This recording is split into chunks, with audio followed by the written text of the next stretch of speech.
क्योंकि ओम मंत्र ब्रह्म का है। ये 3 पुरुष है। गीता अध्याय नंबर 15 के श्लोक नंबर 16 और 17 में 3 पुरुष हैं, 3 प्रभु हैं, 3 स्वामी हैं। एक सरपुरुष, एक अक्षर पुरुष और एक परम अक्षर पुरुष। तो इन तीनों के ही मंत्रों का, तीनों ही की भक्ति से और इन तीनों के ही जाप से हमारा कल्याण होगा, वो मंत्र की विधि भिन्न है।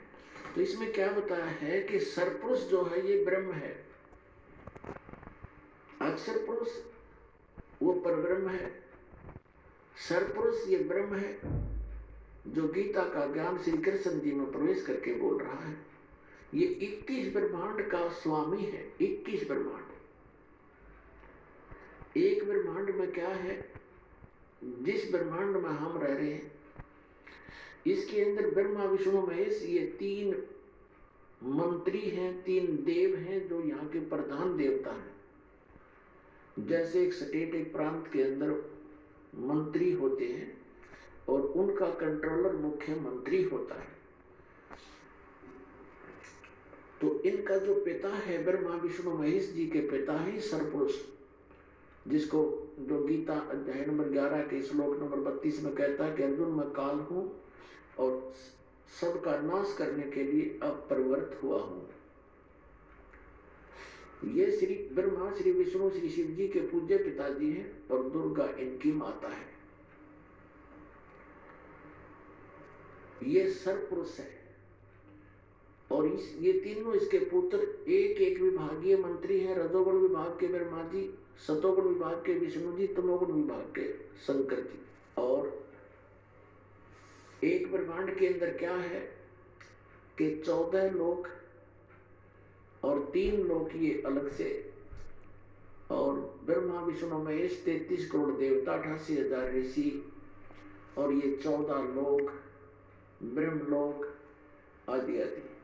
ये देखिएगा, एक ब्रह्मांड का चित्र दिखाते हैं आपको, एक ब्रह्मांड का लघु चित्र अब यहां दिखाते हैं आपको। एक ब्रह्मांड के अंदर ये सामग्री है।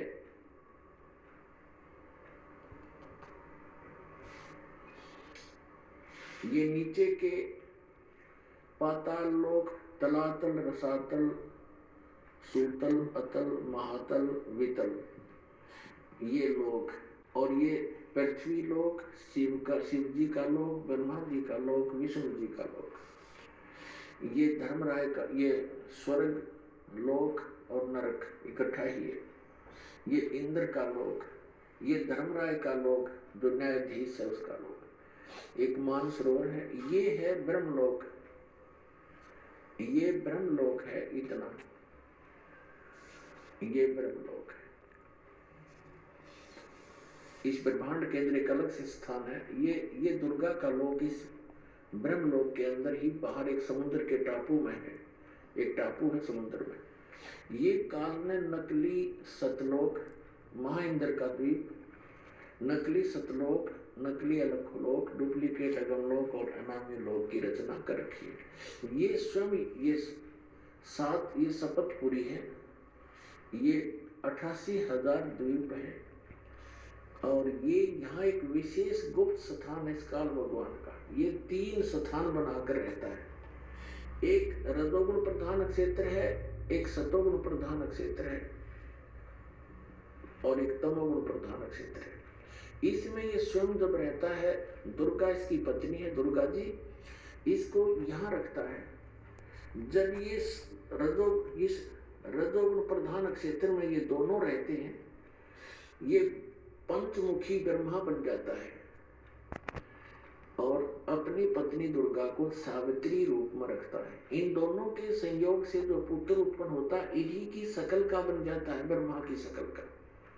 उसी को ये रजोगुण युक्त कर देता है, क्योंकि ये स्थान सारा रजोगुण युक्त है और ये सतोगुण युक्त है। ये स्थान इसमें स्वयं विष्णु रूप धारण करता है, दुर्गा को लक्ष्मी रूप धारण कराता है। इन दोनों के संयोग से जब जो पुत्र उत्पन्न होता है वो ऑटोमेटिकली सतोगुण युक्त हो जाता है। ये एक तमोगुण प्रधान क्षेत्र है। इसमें ये स्वयं इस रूप में रहता है और दुर्गा को पार्वती रूप में रखता है। इन दोनों के संयोग से जो पुत्र उत्पन्न होता है इसकी शकल का बन जाता है और वो तमोगुण युक्त हो जाता है। ये इस प्रकार एक ब्रह्मांड की ये सारी सामग्री समझो।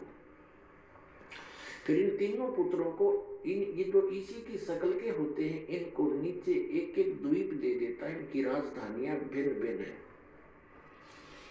यहाँ अपनी राजधानियों से केवल ये तीन लोकों के प्राणियों, पाताल लोक, पृथ्वी लोक और ये कोमल स्वर्ग लोक, इन तीन लोक के प्राणियों को ये इनको कंट्रोल करते हैं। जन्म, मृत्यु और स्वर्ग तही की ये यहाँ इनको व्यवस्थित रखते हैं।